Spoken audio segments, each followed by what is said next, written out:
Welcome back to the official Atari Games podcast. This is Jason here. I am joined by one returning guest, one new guest, but I don't know where I was going with that. It doesn't matter. Please welcome back to the podcast, Grover Wimberly IV, producer and project manager on Blood Refresh Supply. Grover, Hello. welcome back. Glad to be here again. How you doing? I'm hanging in there. Awesome. I'm feeling refreshed. All right, let's welcome the other guest. Dustin Twilley, game designer, I guess with some production support on Blood Refresh Supply as well. I'm not going to lie, this game's a bit of a tongue twister. Welcome, Dustin. How you doing? Hi, I'm doing okay. Awesome. Well, thank you for joining me, fellas. Really excited about this one. Happy to talk about it. It's a long time in the making. For anybody who is an avid listener of the podcast, first of all, thank you. And apologies for last week's delay. Grover, do you have anything to say for yourself? Oh yeah, we had to delay it 1 week. We're doing some finishing touches on Blood, so needed that extra week. Thank you for allowing us that extra week, Jason. Yeah. It's all right. My pleasure.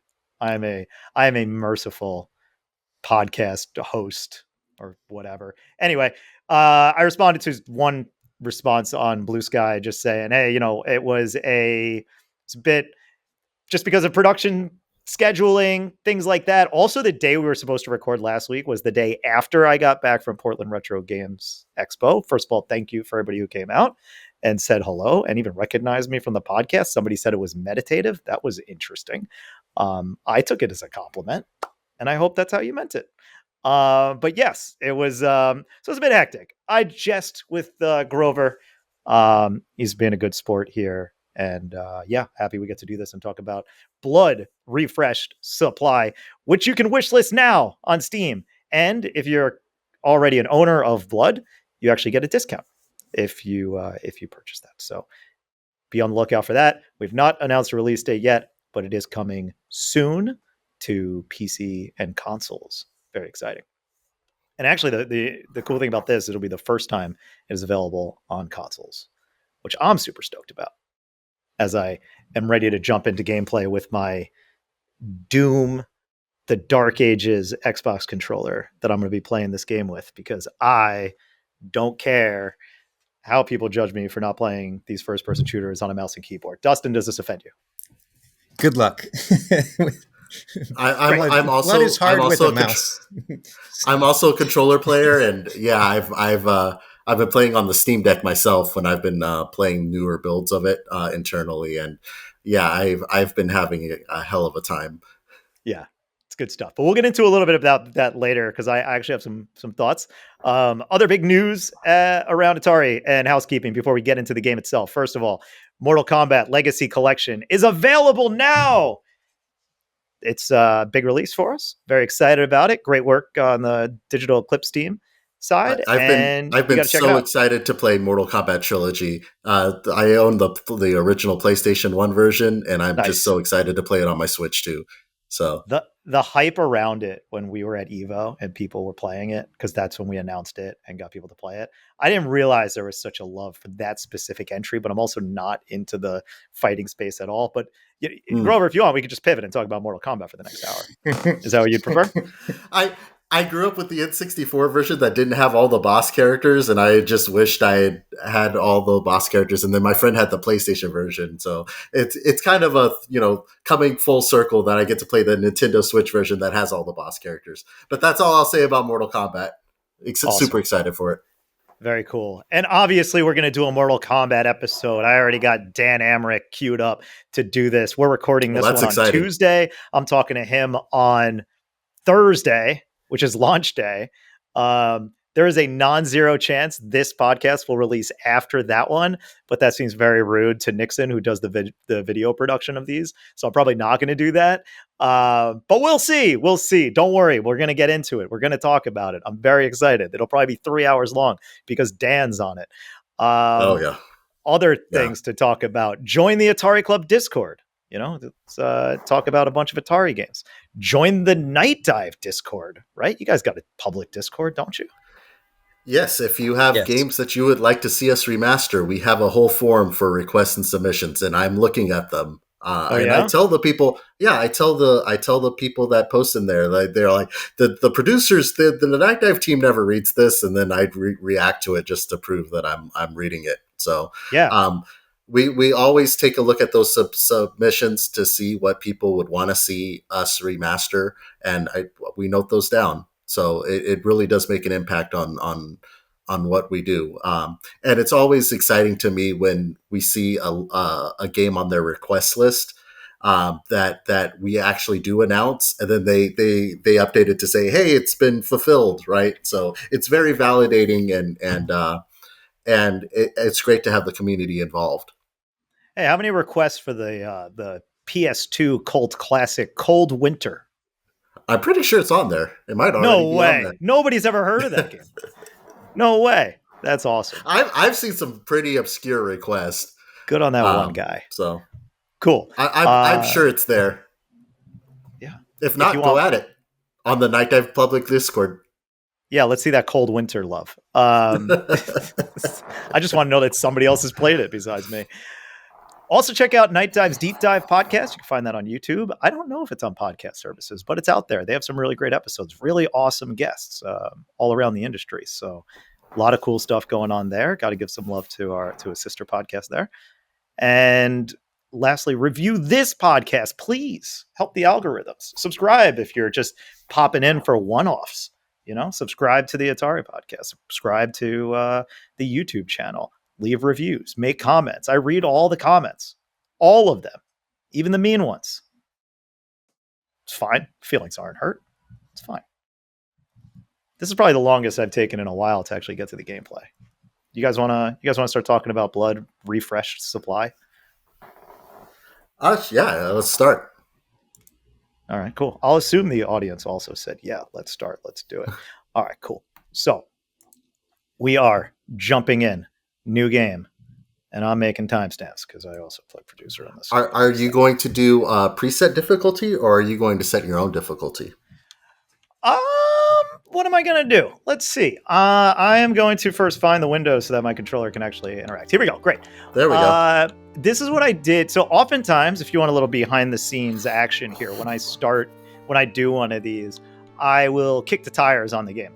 So I'll play about 30 minutes at least of a game. If it's a game that I produced, like when we did Wizardom, I played that game way more, so that was a little bit more easy for me.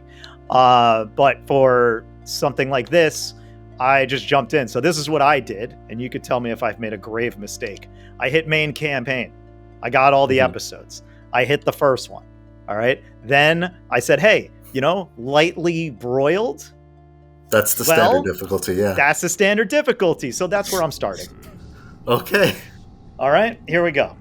Now, I'm aware of Blood, right? Because I knew about it because I was with Atari when we released Blood on PC, like all those years ago. And it was kind of I didn't work on it directly, but I did see it being played. I think I was looking over John Carter's shoulder when he was checking it out.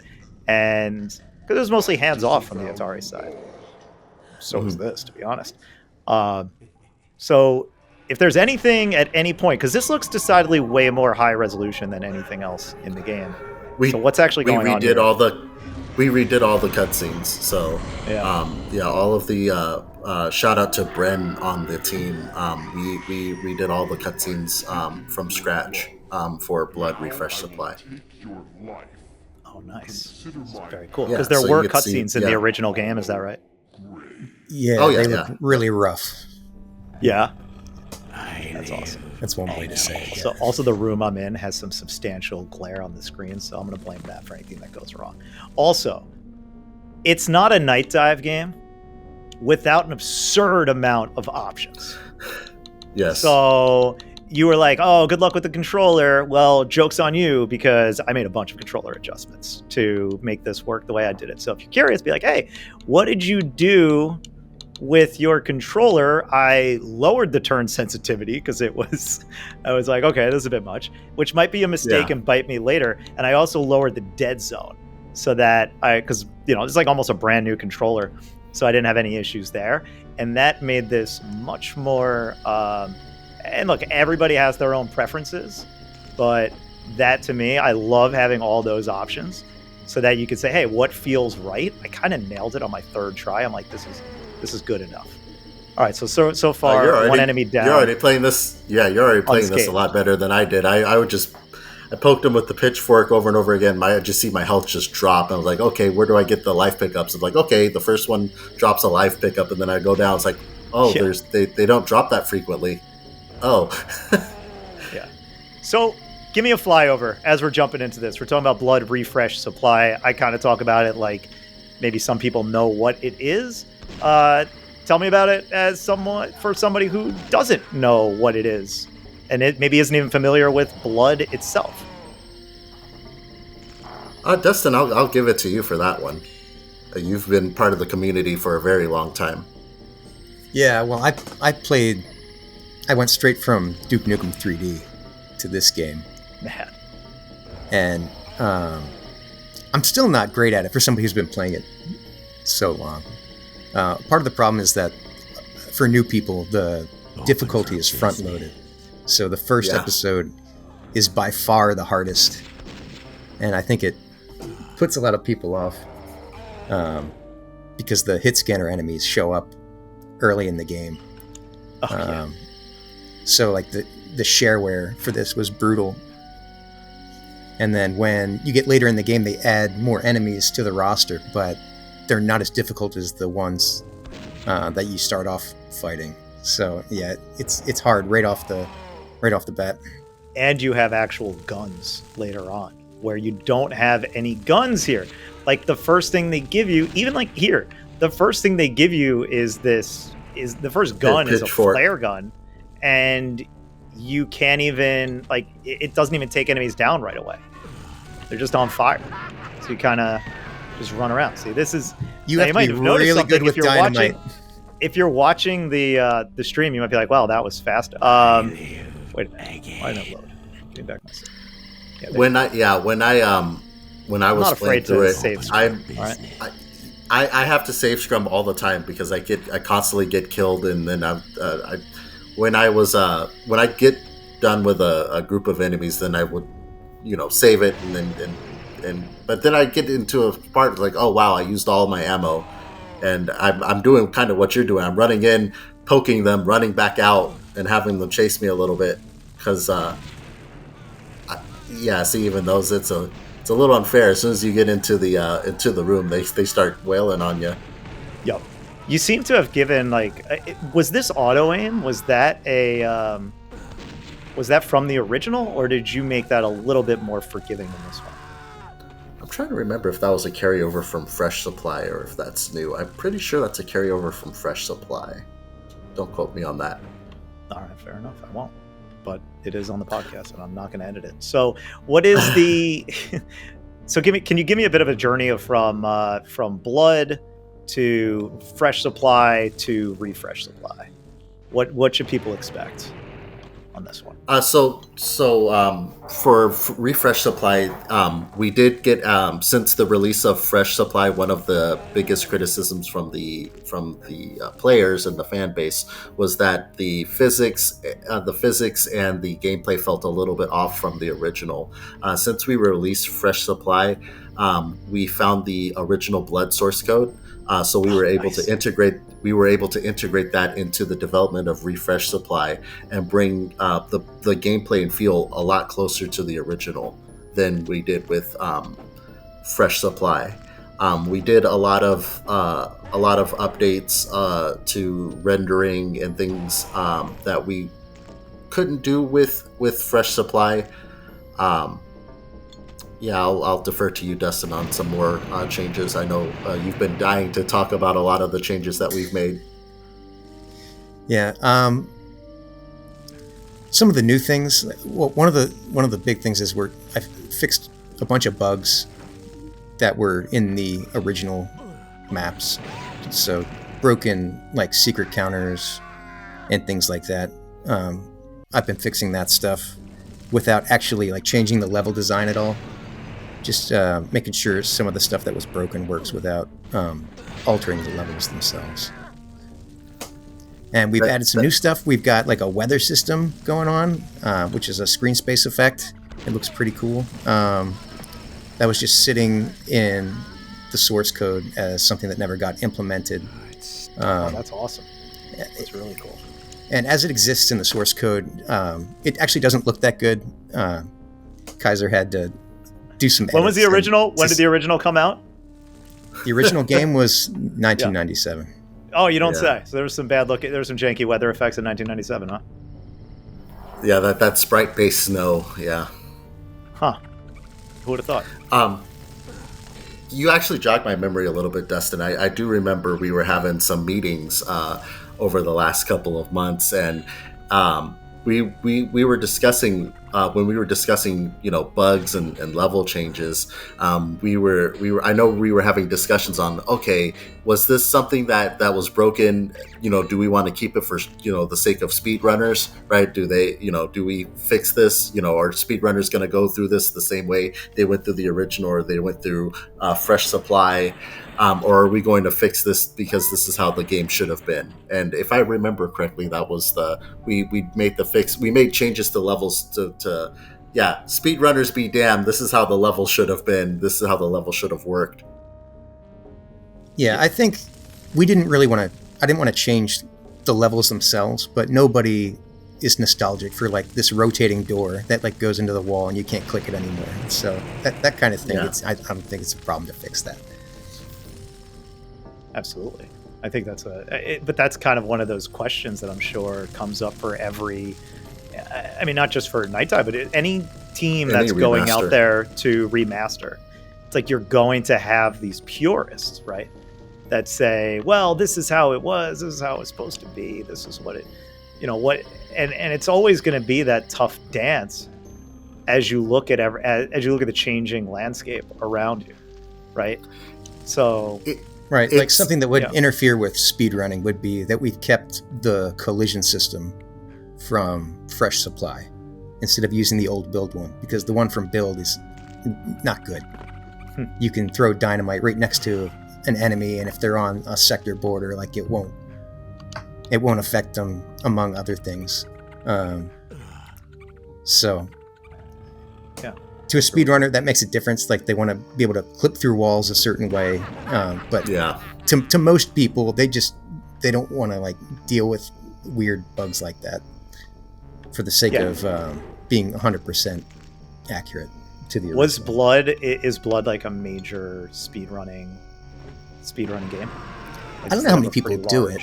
Community around that. Yeah, I'm with Dustin. I'm not sure exactly how many people. All I know is seen that a lot of they have a speedruns, but I don't know how big the group is as a whole. Yeah, they have a very passionate fan base, and we got a lot of the community involved when we were opening this up to internal testing, just to make sure, hey, does this feel right to you? To make sure that we implement the right changes and the the improvements we wish we could have done when we did fresh supply. Yeah, it's cool stuff. So what are you most pleased with? Like what is the greatest achievement that you guys have made with this improved version of the game, on top of either either from the original or fresh supply? Answer it however you'd like. I have my biased answer. I'm a console player at heart. So just being able to... No, I'm serious. No, I'm laughing at just blowing myself up. Oh. Yeah. It's good stuff. It's clean. Oh, yeah, with the dino. A clean self-immolation. It's perfect. It's a clean self-reset. Yeah. So yeah, fresh supply. Fresh supply was done at a time where Nightdive's team was not as big as it is now, and we didn't have the bandwidth as we do now to be able to. It's like, okay, yeah, the assignment was to re-release the game with updated graphics, but we didn't have the opportunity to re-release it for consoles. We didn't have the opportunity to make the updates that the community really would have wanted. And with Refresh Supply, we wanted to integrate all of that, get get the add-on campaigns involved and give console players a chance to play Blood for the very first time. I'm really excited for PlayStation players, Xbox players, Nintendo Switch players to be able to play Blood. So that's my biased answer there. Yeah. Oh, I'm right there with you. I am totally 100% on board there. What about you, Dustin? What's I don't know if it's one thing in particular. Give me multiple. We got it's time. It's an amalgamation of like all the little things that integrating source code has fixed. So any like a lot of the guesswork that was done to get it accurate to the original and fresh supply has been replaced sometimes in big chunks with direct from the source. So it just feels better overall. How do you? So, we've talked about a few different Nightdive projects on the podcast before. Yeah. But how? It's interesting to think about this from a more technical standpoint, which is without source code. What was the process? And maybe you guys aren't aware. Maybe you weren't there for the original fresh supply. No. But how is this a different process? Like, how do you tackle that differently when you have access to the source versus not? Because it seems like, in some cases, without the source, it's going to be, there's only so many things you can do, or maybe it can't be done at all. And so how are those processes different for the non-technically minded, I suppose? If we did, I don't feel very comfortable asking this or answering this in front of Kaiser, but I'll do my best. So props to Kaiser, who went to the the original Blood source code, made changes to the physics, made changes to the gameplay to better match that. We've been listening to a lot of the criticisms over the years since the release of Fresh Supply. So it was good for us to have access to that, and I give him props for he went above and beyond, working a lot of extra time to be able to make these changes I don't want to say on the fly, but he made all of these changes during development.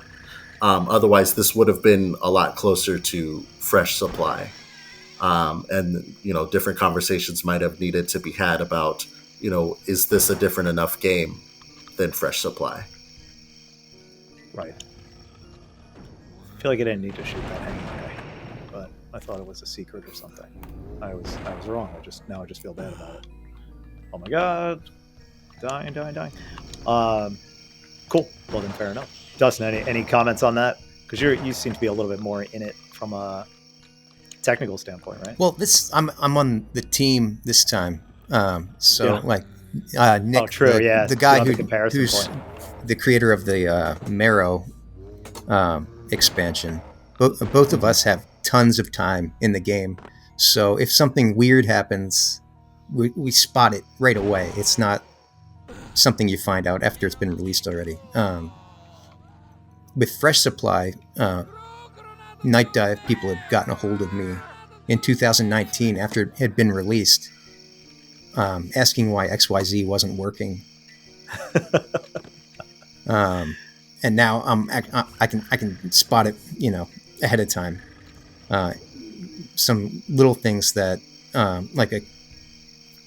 that if you don't have that much time in the game, it might not even seem abnormal. Are these bats going to damage me, or can I? Maybe a little bit. Chill? It's not worth it. Not worth it. All right. Yeah, I figured it wasn't worth the ammo. That's for sure. Because I'm going to get swarmed by these skeleton dudes. One thing that we've been trying to do, especially more recently, is to get people in the community more directly involved with expansions and our games. If you remember from the Thing Remastered, we had 2 people from the original team join us just for that project, just so we made sure everything was accurate. As Dustin mentioned, we got him and Nick involved with Blood to make sure that we were a lot closer in this go around to one that fans would enjoy and respect the attention given and references to the original game in terms of the gameplay. And Killing Time Resurrected, we are currently working with modders on that project too to get the 3DO levels implemented in a patch. So that's awesome. Yeah, so we want to get more of the community involved into our projects, even if it's not on the ground floor for the release, we want to do post-release patches. We had mentioned that Dustin's Death Wish is coming in a post-release patch for the game.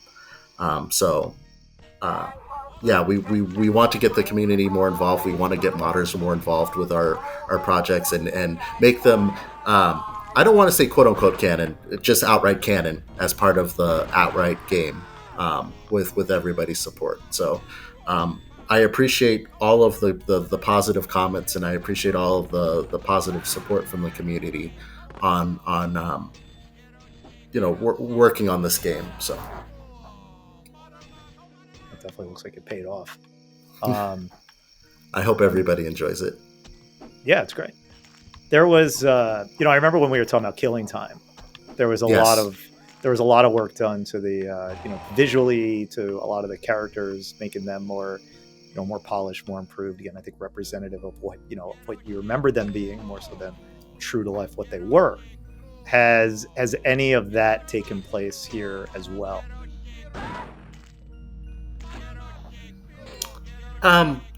Different approach. I know a big thing for Killing Time Resurrected was the ability to switch between the different types of graphics at will. So in Killing Time, you had the option to switch between the PC and the 3DO graphics, but there wasn't that kind of equivalent or that kind of change with Blood. Looks like you're having some trouble. Oh, you're I guess you're a little bit behind. Oh yeah, I die. I'm dead. It's over. It's toast. Yeah. I know this is. I made some pretty good progress. It's a pretty good progress there. Yeah, I tried on this level. I tried the approach of like, okay, get the enemies out and then back up, and then I tried the approach that you're trying now, which is just run through and piss everybody off. But they'll kill you very quickly. Yeah, I just tried that approach. That didn't work either. No. Yeah, what a shame. Hey, what are you gonna do? You live and learn and die. That's kind of how it works, right? That was standard for a lot of these. Anyway, carry on about the visual switch. So yeah, that's not a thing here. No. Right. So was there? So I guess the assets themselves then they're largely the same ones. Or we did. Has there been improvements made? I guess that's largely what I was getting at. Yeah. Oh, we did have Sam join. If you want to pause for a second. And as Grover mentioned, Sam's with us now. Hey, Sam. Hey, how you doing? Great. So Sam Villarreal is he is the project lead and lead programmer on not only Blood Refreshed Supply, but also on Nightdive's Kex engine. So Sam, welcome back. You've been on the podcast before, if I'm not mistaken, correct? I believe so, yeah. Well, with that confidence, I could tell it was a very memorable experience. So thank you for coming back. Appreciate it. Grover, going to you. Got to put it on you. What of my questions do you think Sam should re-answer? Talking about a lot of the technical differences between Fresh Supply and Refresh Supply. Yeah, that. Okay, so for the differences, so about halfway through of development, I received the source code from Kicker, and that had basically blew everything wide open. I basically said, okay, I am starting pretty much from scratch again. So all of what I had for Fresh Supply has been scrapped. I did retain the same modding and scripting system that Fresh Supply had. So going off of that, I used that as the foundation for refresh supply, and I've also brought over the same same collision system from fresh supply as well. But everything else I re-implemented, but this time using the original source code. So a lot of the um,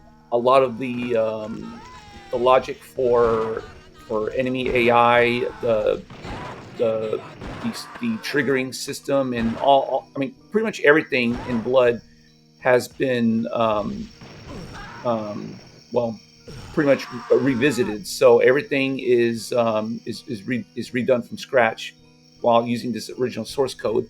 As far as like from a technical point of view, um, it's really hard to explain. I mean, if for those who are used to the original DOS version of Blood, the game will feel a lot more familiar to them.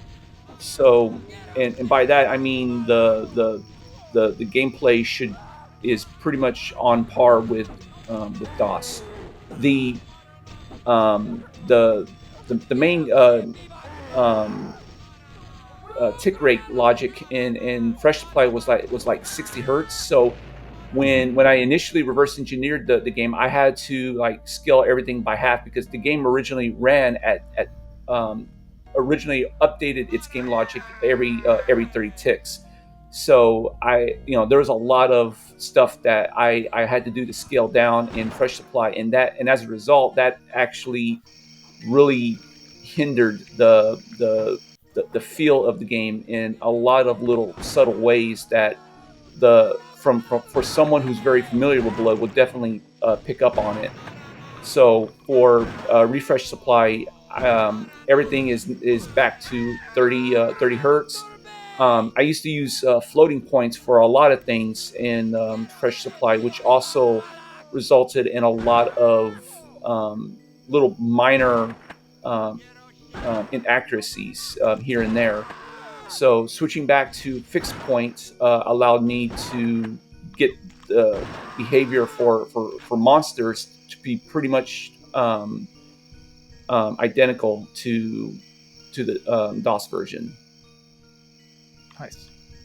So, I kind of asked this question before about the differences between executing against with not having source code versus having source code, and it's kind of like it almost seems like a bit counter to me when you say you have a version where you can look under the hood and you have and maybe actually make some edits to it, but then you have a version where you can't.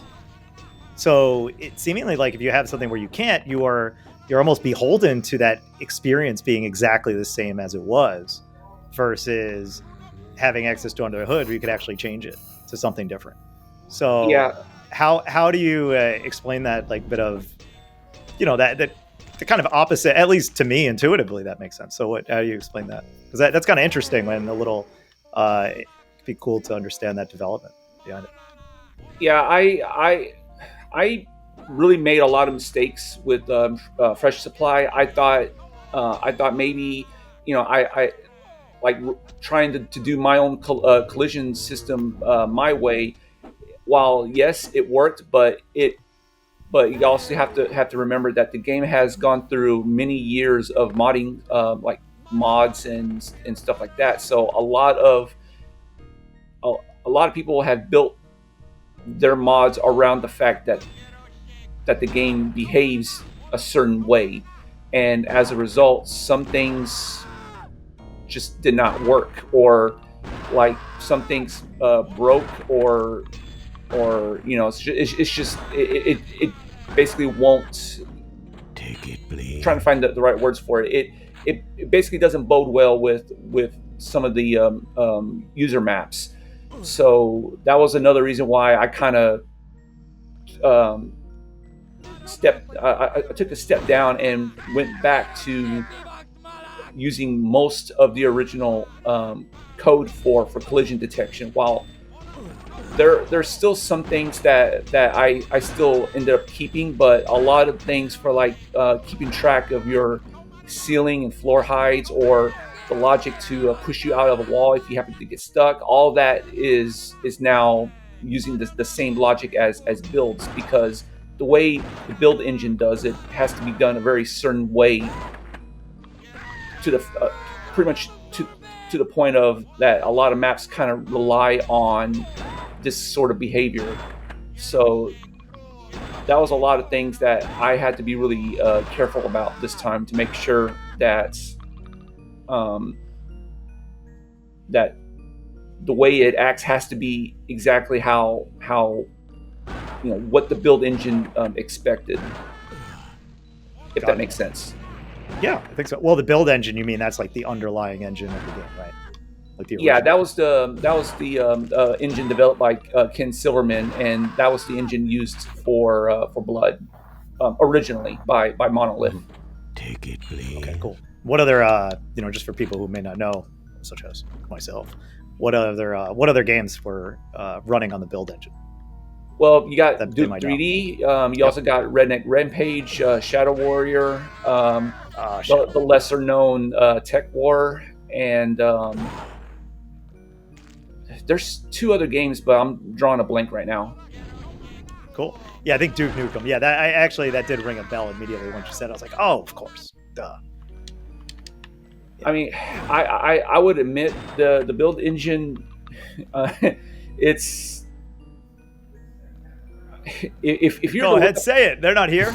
Well, if you were to look up the word jank in a dictionary, the build engine would definitely be there. It would be right there on the front page. Yeah, but that makes sense. That's fine.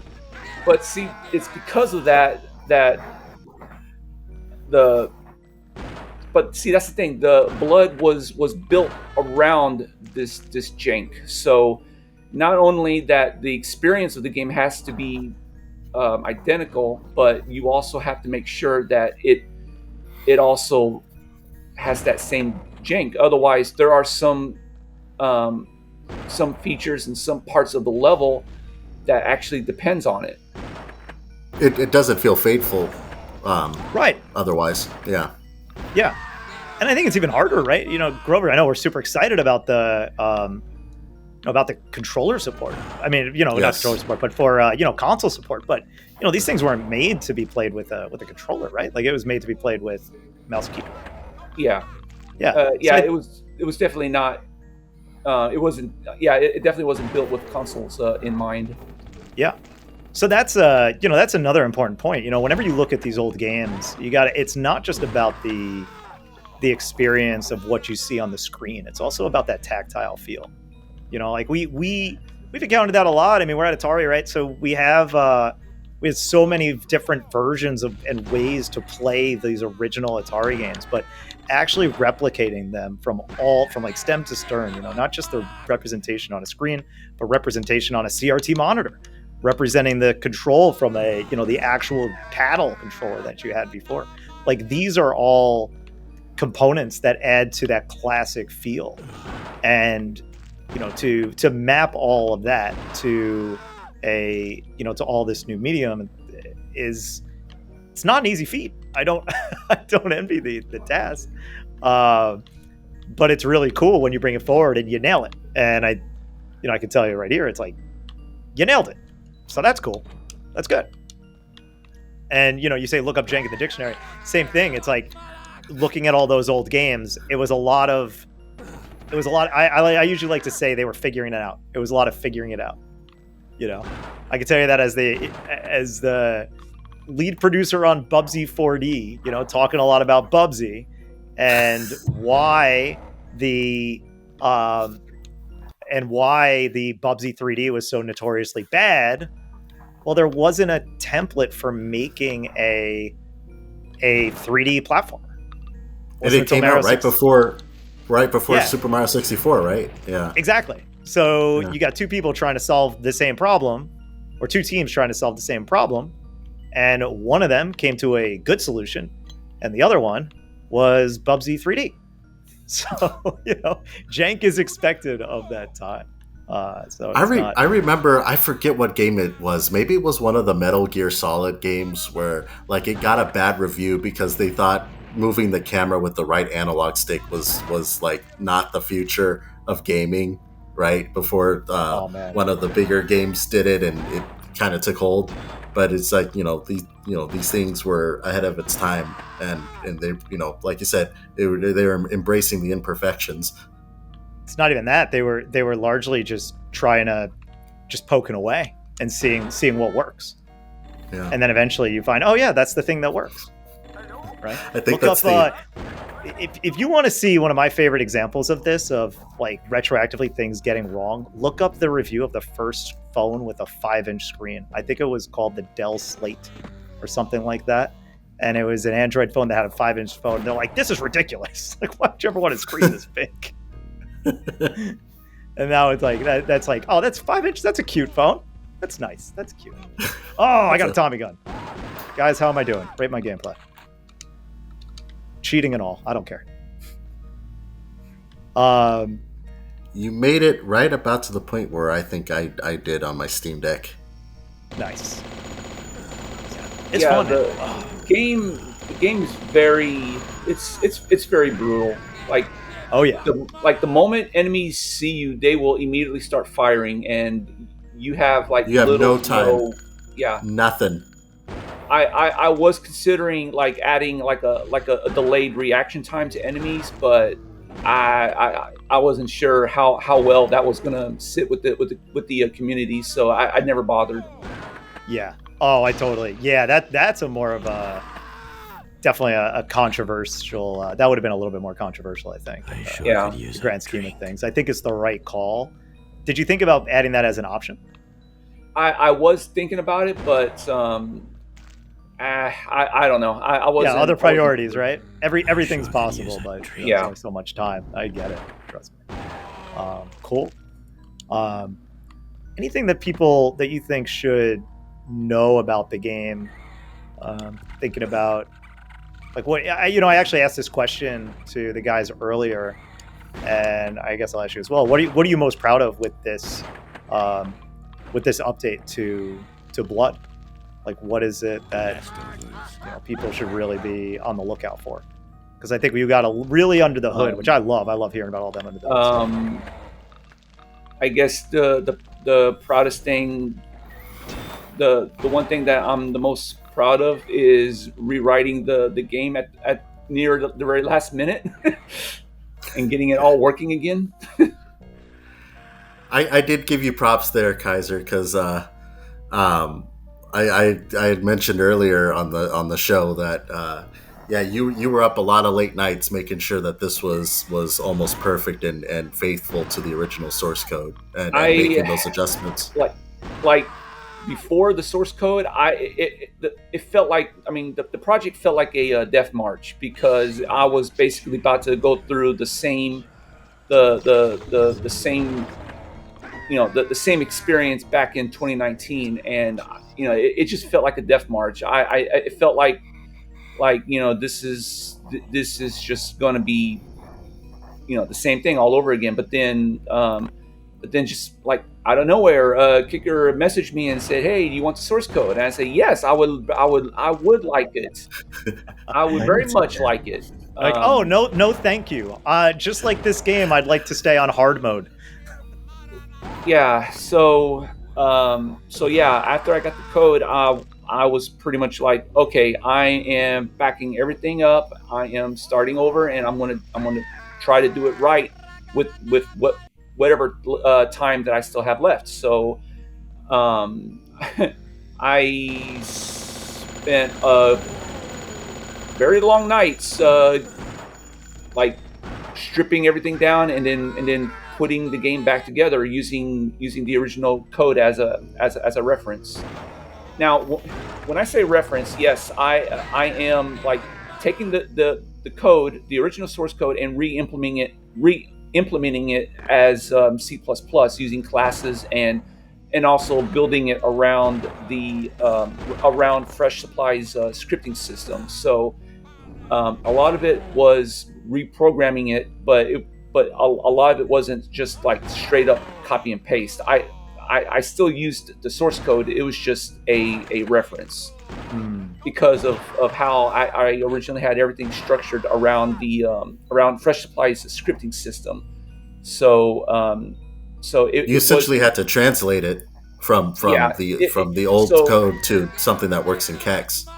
yeah, it wasn't like a straight up like copy and paste from the original. So yeah, I mean, yeah, that's pretty much it.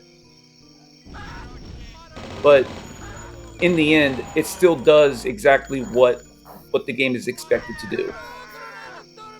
Yeah. No, it's awesome.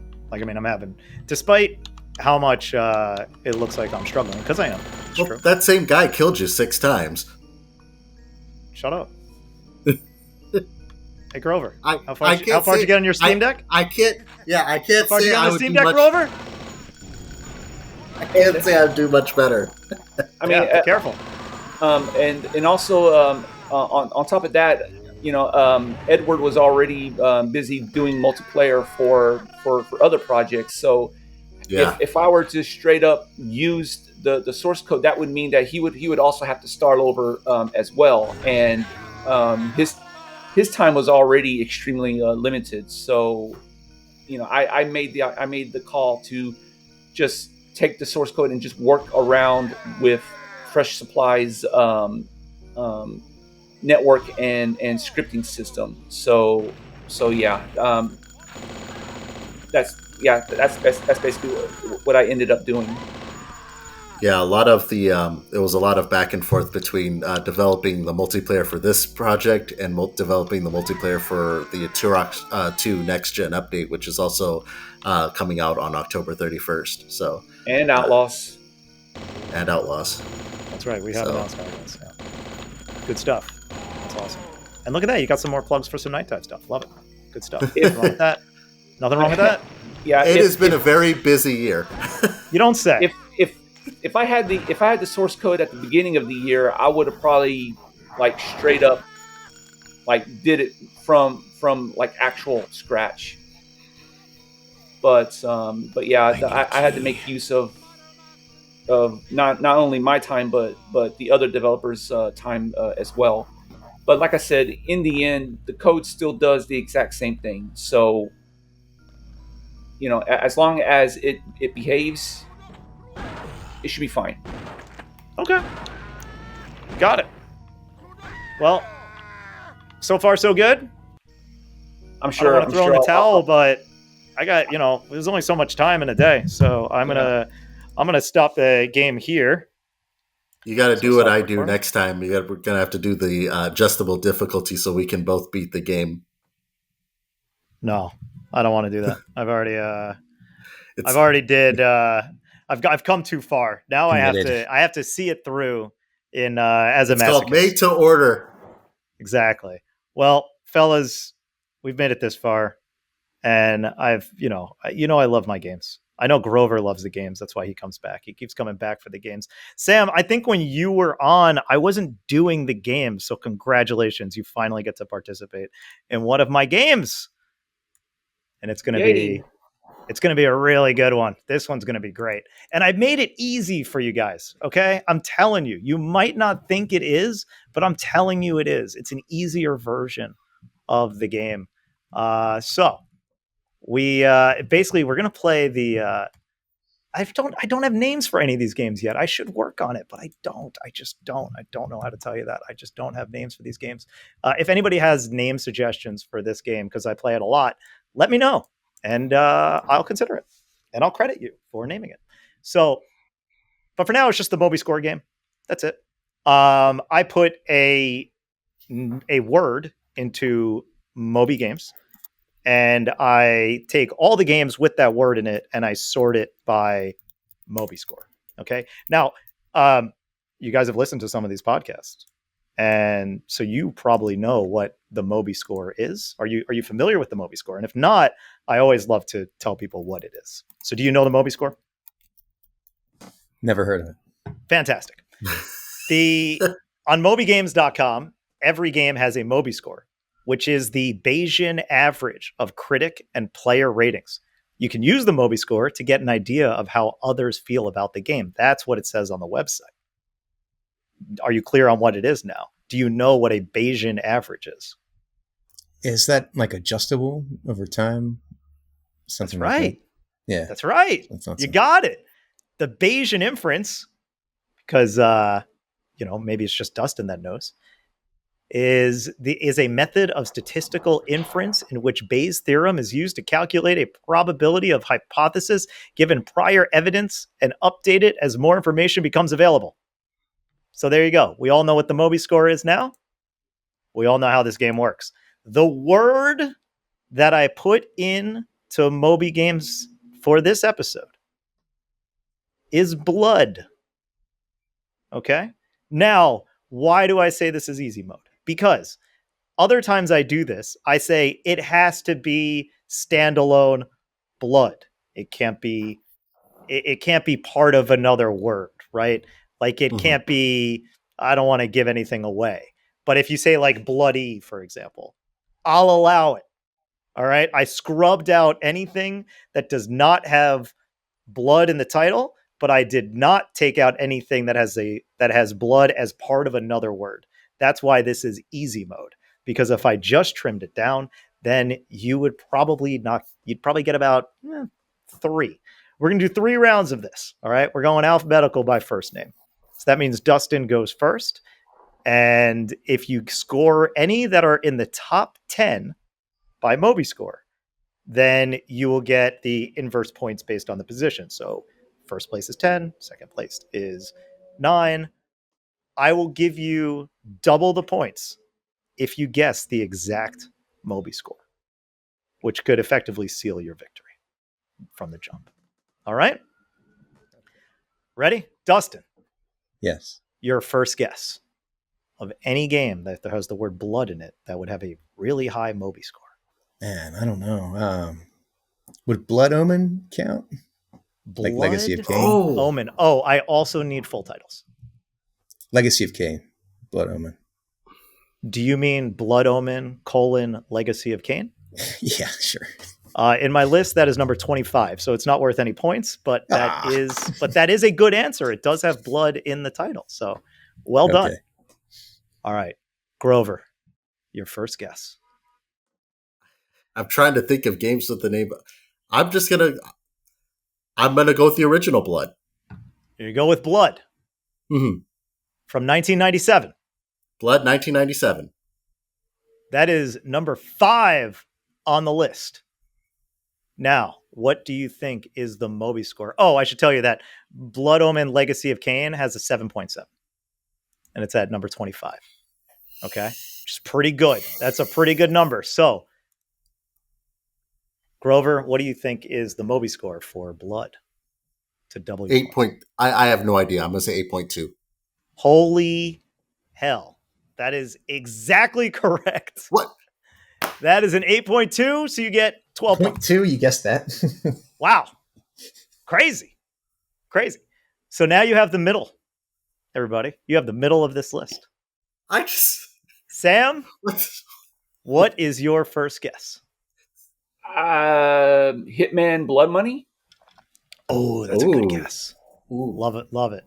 Hitman Blood Money from 2006 is also on the list at number 8. That is worth 3 points unless you can guess the Moby score. 8.7. Okay, so we gotta let me back up a little bit before you commit to this 8.7. All right, just because it's round 1, I'm going to be kind. Blood was number 5 on the list and has an 8.2. Hitman Blood Money is number 8 on the list, so it's lower. You want to take another guess at the 7.8? That's not it, but you went into the right direction. This has an 8, so you are on the board with 3 points. Well done. I'm applauding if it didn't come through the mic. Dustin, your second guess. I can't even think of it anymore.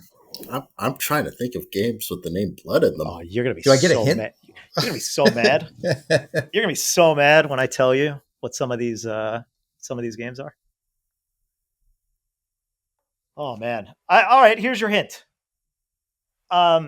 Because of the algorithm and how things work when I search, most of the games I had to remove had vampires in the title, but I removed them because it didn't have blood on the title.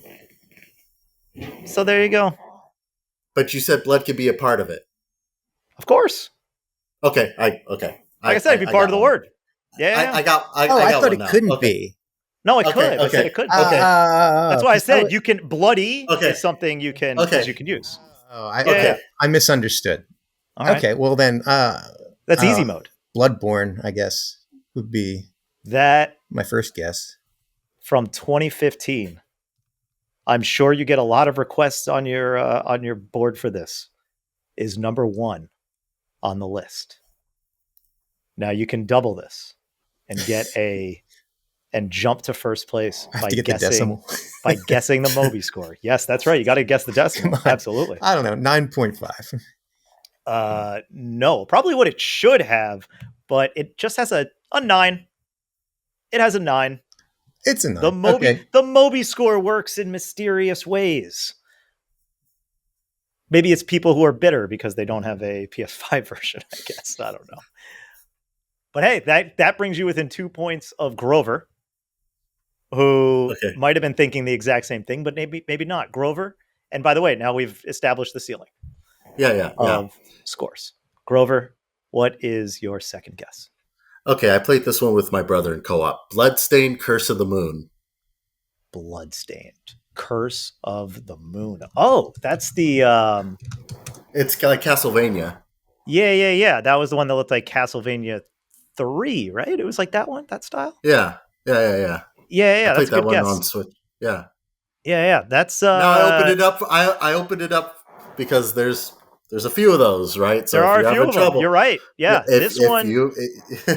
And I did like that you had a full title. That is number 57 on the list. Oh no. By the way, I got until 85 and I was so happy when I got the by the way, you will get 1 point if you guess the 85th one, which you won't, but that'll be it's just gonna be fun. All right, so no points for Grover. That was number, what did I say? 57 with a 7. Straight up 7. Sam, your second guess. A lot for the taking here. And this is only for with blood alone, not no. It could be part of the word. So like bloodstained is in. I is use in play. bloodstained in that count. Yeah, that allows. That's on the list. It's just number 57. How about vampires masquerade of blood or bloodlines? Oh, good catch. Good catch. Because Vampire, the Masquerade, Bloodlines. There's so much punctuation in this title. Vampire, the Masquerade, Bloodlines from 2004 is number 3 on the list. So that'll give you 8 points. And I love what this does to this score because you get to guess the Moby score to double it. That'll jump you into first place. Or the 8 will put you in second place as we go into round 3. 9.3. Again, you went in the wrong direction. I gave you the grace in the first one. Can't give you the grace in the second one. 8.2. 8.2. So that is 8 points for you. So going into the last round here, Grover, despite that whiff in round 2, still at first place because of his miraculous guess of the score of blood. That's never happened before. I can't believe it. That alone should give him an instant victory, but it doesn't. We have one more round to go. Grover's got 12. I think I might have remembered it. I think I might have remembered it from when I did research on the game from a few months ago. It's a Bayesian average. It could change at any moment, you know? Yeah. Sam, you're second place with 11. So, Dustin, your final guess. How about, did we guess Bloodlines for Castlevania? Give me the actual title. Castlevania Bloodlines. There it is. Number 4 on the list. That gives you 7 points unless you can guess the Moby score. What were the other guesses? It's between 9 and... It's between 9. So, yeah, I will let you know. Bloodborne had a 9 at number 1. Vampire the Masquerade Bloodlines at number... I can't finish that sentence. I can't tell you anything else.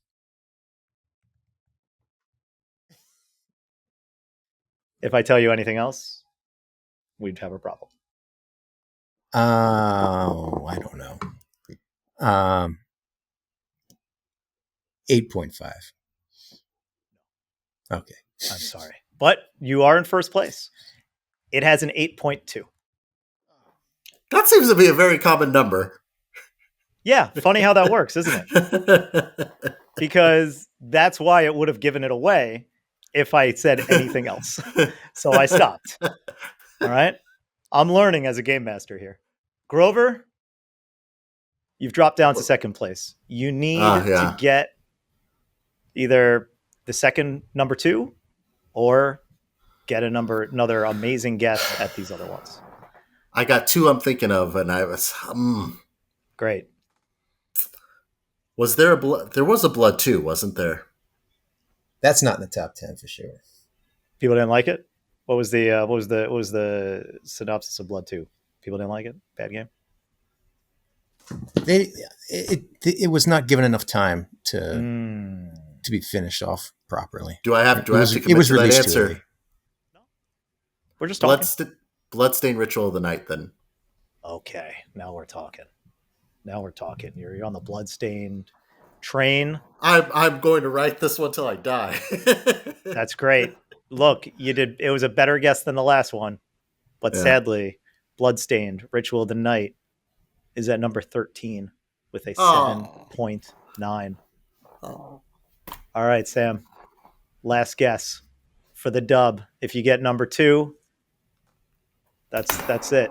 I was going to say Castlevania Bloodlines, but Dustin already mentioned it. Yeah, it was a good guess. I'm glad no one else guessed that because I was out of ideas. Hold on, I'm still thinking. Oh gosh. All right, you got it. Bloody War. War. I can't pronounce it. Bloody Roar. ROAR. Yeah, Bloody Roar. The fighting game. Yeah. Which one? Oh crap. First one. First one. Bloody Roar. Number 32 on this list. Oh crap. Also, that was a bit of a mean joke because no Bloody Roars are in the top 10. Bloody Roar 2 is number 23, and Bloody Roar 3 is number 61. Bloody Roar Extreme 74. I just remember fighting a penguin in that game, and that guy was rude. He was very difficult to fight. So yeah, Dustin, wow. Big comeback from that first round. You are the winner here. And of course, I'm going to give you the rest of these. So obviously, number 1 was Bloodborne. Number 2, there was another Castlevania on the table. Castlevania : Rondo of Blood. That was number 2 with an 8.3, a pretty substantial gap. Then we said Vampire the Masquerade Bloodlines, Castlevania Bloodlines, then Blood. Getting into the bottom half of the top 10. Gabriel Knight 3: Blood of the Sacred, Blood game. of the Damned. Couldn't imagine anybody was going to get that. Circle of Blood, Hitman Blood Money. So got that one. Yeah. This one, very good game. Underrated, I think, compared to its original. Condemned 2: Bloodshot. Oh my gosh, I was about to mention that one. Yeah, it's good. That game's good. It gets nutty. It gets so silly. The first game is so grounded, and then 2 happens. Anyway, recommend both of those games if you want some crazy. Yeah, that's also Monolith, right? Yep, it's a Monolith joint. Hell yeah. And fun fact: when I worked at Timegate, we actually received an early build of Condemned 2 for a unreleased title, and yeah, I was really surprised to see the Condemned 2 in the final retail version because so much has changed. When we had the original, like the very early version of Condemned 2, it was actually a lot more leveled than what we got now. Wow, that's awesome. Yeah, and the game's good. I love that behind the scenes stuff. I don't know what happened to that build. I I thought I still had it somewhere, but I don't know. It was like that was like many years ago. Yes, it was. That game came out in 2008. So number 10 was probably the one of the newer, the most recent on this list so far, which is Leica Aged Through Blood, which is apparently very good. That's like that. I think that's the motorcycle. Isn't that the motorcycle Metroidvania? I think. Anyway, looks very cool. I just got age gated by Moby Games, so I'm not going to see those pictures there. And if you're wondering, hey, what was that 85th game that you added that you were so excited about? It was. Do you guys remember Matt Hazard? Never heard of it. Eat Lead. Matt Hazard. That was like a parody game. Well, they made I believe this one was the 2D spinoff, and it was called Matt Hazard, Blood, Bath, and Beyond. All right. That's it. We did it, everybody. Thank you. Thank you for joining me. Sam, thank you for joining, even if you made it late. Just happy you're able to come and give all that insight on the game. I mean, the game's awesome. You guys did a really fantastic job, which is to be expected from Nightdive at this point. So the sterling track record continues with Blood refreshed supply coming soon. Other than that, Dustin, you are our champion of the game. So you get to plug yourself first if there's any place you want people to find you at on the socials or not. Then you can just say, I'm good. Just be cool. I'm on X Twitter, Blood Death Wish, and then I have links from there. Yep, just one word. Awesome. Fantastic. We'll have these links below as well. Grover, second place. Yeah, you can find me on Blue Sky. You can find me on Twitter or X or whatever they call it. I'm on the Nightdive public Discord. I have my own indie studio, Web Indie. You can check me out there. And yeah, you can search my name. I have a pretty unique name. Not a lot of people named Grover that are alive. So you want to tell us what those handles are? Or yeah, at Grover Wim. Guess. Oh, great. There we go. That's what I was looking for. I know what they are, but maybe the listener just wants to quickly get on their phone and be like, I need to follow this guy. You could, yeah, you could. If you find me on the Nightdive Discord, you just click my name there, and you'll see all my handles there too. So send them some love. Send Dustin some love. Sam, where can they send you some love? You can pretty much just find me on Google, and I'm pretty much everywhere. But you can also find me on X. I go by SV Kaiser, and yeah, that's the only outlet that I use for any announcements or any random info on games and stuff like that. Fantastic. Well, thanks again. Thank you, everybody. Congrats on the launch. Not the launch, Jesus. Oh my God. Congrats on the work you've done in the game. Keep an eye out for it. And you can follow me on Blue Sky at Jays of Doom, or comment below, subscribe, all that other stuff. Until next time, thanks for listening.